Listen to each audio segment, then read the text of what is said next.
Assalamualaikum warahmatullahi wabarakatuh.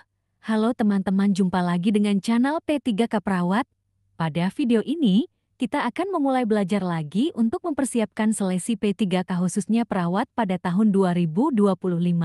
Dan beberapa soal yang kita bahas nanti, ini adalah berdasarkan pengalaman yang saya dapatkan pada tahun kemarin seleksi P3K Perawat dan tidak menutup kemungkinan dan jadi untuk semuanya tonton video ini sampai selesai. Dan kami mendoakan bagi subscribe, like, komentar dan share lulus P3K Perawat. Langsung kita lanjut soal P3K Perawat episode 25. Soal nomor 1 P3K Perawat, seorang laki-laki usia 45 tahun dirawat dengan keluhan tersengat listrik 2 hari yang lalu saat ingin memasang teralis plafon rumah. Luka bakar pada telapak tangan sampai ke lengan kanan, kaki kanan sampai alat vital klien. Berdasarkan rumus 9F Rule, berapa persenkah luas luka bakar pada klien? A. 27%, B. 28%, C. 37%, D. 36%, E. 19%. Jawaban B. 28%. Pembahasan. Rumus Rule F9 atau 9F Rule digunakan untuk mengestimasi persentase luas luka bakar pada tubuh seseorang. Menurut rumus ini, tubuh manusia dibagi menjadi beberapa bagian, dan setiap bagian tersebut dianggap mewakili sekitar 9% dari total luas permukaan tubuh. Berikut adalah pembagian tubuh dalam rumus Rule F9. Kepala, 9%. Dada depan, 18%, kanan 9% tambah kiri 9%. Punggung, 18%, kanan 9% tambah kiri 9%. Lengan kanan, 9%. Lengan kiri, 9%. Perut, 9%. Panggul, 1%. Kaki kanan, 18%, depan 9% tambah belakang 9%. Kaki kiri, 18%, depan 9% tambah belakang 9%. Untuk kasus di atas, luka bakar pada telapak tangan sampai ke lengan kanan, kaki kanan sampai alat vital klien, kita dapat menghitung persentase luka bakar dengan menjumlahkan persentase luas luka bakar pada bagian tubuh yang terlibat. Lengan kanan 9% tambah kaki kanan 18% tambah panggul 1%, 28% jadi. Persentase luas luka bakar pada klien adalah 28%. Soal nomor 2 P3K Perawat, seorang mahasiswa 20 tahun dirawat di ruang perawatan bedah dengan keluhan nyeri pinggang pasca mengalami kecelakaan 2 minggu yang lalu. Nyeri dirasakan memberat saat berubah posisi ke duduk dan menjalar hingga ke lutut. Skala nyeri kelima hasil pengkajian secara umum didapatkan pasien sering mengalami kesemutan pada tungkai, kekuatan otot menurun, respirasi 30 kali menit, tekanan darah 140/90 mm hidrargyrum, frekuensi nafas 20 kali menit, tekanan darah 149/90 mm hidrargyrum, frekuensi nafas 20 kali menit. Pasien juga mengalami gangguan bab dan bak. Apakah masalah keperawatan prioritas pada kasus pasien di atas? A. Pola nafas tidak efektif. B. Nyeri akut. C. Hambatan mobilitas fisik. E. Gangguan eliminasi urin. E. Resiko ketidakefektifan perfusi jaringan perifer. Jawaban B. Nyeri akut. Pembahasan. Pada kasus di atas, masalah keperawatan prioritas adalah nyeri akut. Berikut adalah alasan mengapa nyeri akut menjadi prioritas. Tingkat nyeri. Pasien mengalami nyeri pinggang yang cukup parah dengan skala nyeri 5 pada skala 0 sampai 10. Nyeri yang tinggi dapat mengganggu kualitas hidup pasien dan perlu segera ditangani. Durasi nyeri. Nyeri ini telah berlangsung selama 2 minggu setelah kecelakaan. Meskipun telah berlangsung selama beberapa waktu, nyeri tersebut tetap masuk dalam kategori akut karena merupakan akibat langsung dari cedera. Peningkatan nyeri saat berubah posisi. Nyeri yang meningkat saat pasien berubah posisi ke duduk dan menjalar hingga ke lutut menunjukkan bahwa nyeri tersebut memiliki pengaruh pada mobilitas pasien. Jawaban B. Edema tungkai. Pembahasan. Cor pulmonal adalah kondisi patologis yang terjadi ketika ada peningkatan tekanan dalam arteri paru-paru hipertensi pulmonal yang disebabkan oleh gangguan pada paru-paru atau saluran pernapasan. Kondisi ini seringkali terkait dengan penyakit paru-paru kronis, seperti PPOK. Pada kasus di atas, pasien memiliki riwayat perokok dan didiagnosa PPOK sejak 5 tahun yang lalu. Keluhan batuk dan sesak yang semakin berat serta edema tungkai yang didapatkan pada pemeriksaan fisik adalah tanda-tanda yang mengarah pada kemungkinan adanya cor pulmonale.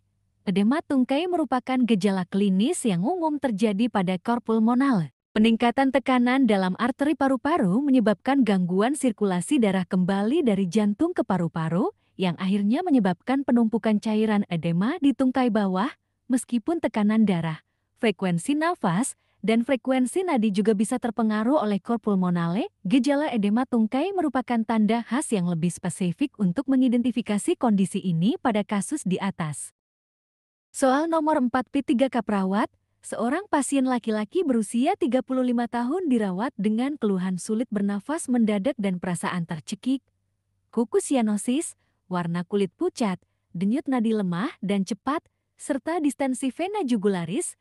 Berdasarkan hasil pemeriksaan analisis gas darah didapatkan hasil PIIK 7,48, PC 0,230 mm hidrargyrum, HC 0,321 mm hidrargyrum. Apakah status asam basa pasien di atas? A. Alkalosis respiratorik terkompensasi sebagian. B. Alkalosis metabalik dengan kompensasi asidosis respiratorik. C. Asidosis respiratorik dengan kompensasi alkalosis metabalik. D. Asidosis metabalik dengan kompensasi alkalosis respiratorik. E. Asidosis metabalik tanpa kompensasi. Jawaban A. Alkalosis respiratorik terkompensasi sebagian. Pembahasan. Status asam basa pasien di atas adalah A. Alkalosis respiratorik terkompensasi sebagian. Mari lihat hasil analisis gas darah pasien. PIIK 7,48 lebih tinggi dari rentang normal 7,35 sampai 7,45, menunjukkan alkalosis. PiCO2 30 mm, hidrargyrum lebih rendah dari rentang normal 35 sampai 45 mmHg, menunjukkan rendahnya tekanan parsial CO2 yang menunjukkan respiratorik alkalosis. HCO3 21 mm hidrargyrum berada dalam rentang normal 22 sampai 26 mmHg, menunjukkan kadar bikarbonat normal atau mendekati normal.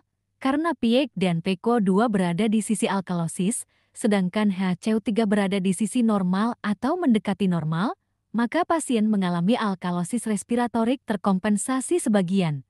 Hal ini menunjukkan bahwa gangguan utama adalah alkalosis respiratorik akibat penurunan PiCO2, namun tubuh telah mencoba untuk mengompensasi gangguan ini dengan mengurangi kadar bikarbonat HCO3 dalam darah.